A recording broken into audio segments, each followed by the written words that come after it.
Hotel का number दे दूं? नहीं। बट ये सब नहीं करना है यार। बात एक बार बात निकलती है, बात होती है, उधर से निकलती है, इधर से, बात बात में खत्म हो जाती है। इसको इस पॉइंट पे लेकर जाना कि आप किसी का गेम, एक लड़की को भेजकर उसके साथ, एक ब्राह्मण कुल को जो आदमी बताइए बने ताड़ी तक नहीं पीता, वो नशा तक नहीं करता, गुटखा नहीं खाता, उस आदमी को बियर पिलाना, उसको बेइज्जत करना, उसको नंगा करके कान पकड़ के। ब्राह्मण हमेशा पूजनीय होता है, चाहे जैसा भी हो वो, बट वो पूजनीय होता है।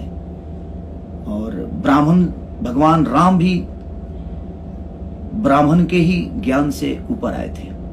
उन्होंने जो भी, उनके गुरु एक ब्राह्मण ही थे। तो हमें बनाने वाले ईश्वर का भी गुरु एक ब्राह्मण ही हुए। तो हमें, बट कोई नहीं, मत के गति रति भूत बढ़ाई, जो जन जतन जहां ले पाई। जो जितना जानता है, जो जितना समझता है, उतना वो करता है। बट वो चीजें ठीक नहीं थी। बट शायद आप लोगों के लिए बहुत अहंकार अच्छी बात है, ताकतवर होना अच्छी बात है, लेकिन ताकतवर किसी, अगर आपके अंदर ताकत है ना, तो बर्दाश्त करने की क्षमता रखिए। ताकतवर वो नहीं होता है जो किसी को चाकू मार दे, किसी को धमका दे, किसी को डरा दे, और वो भी लोगों के दम पे। अपनी ताकत अपनी गायकी पे, अपनी एक्टिंग पे, अपने काम पे फोकस करके दिखाइए दुनिया को। ताकतवर किसी को मारकर थोड़ी, कौन ताकतवर किसी को मारकर बना है? बाद में उसका हश्र क्या हुआ है सबको पता है। बट ठीक है, जिंदगी है। बट मुझे बुरा अब लगा, क्योंकि मैंने वो वीडियो देखा, नंगा करके एक ब्राह्मण कुल के बेटे को कान पकड़ के उठ बैठक कराना, वो बहुत गंदा था।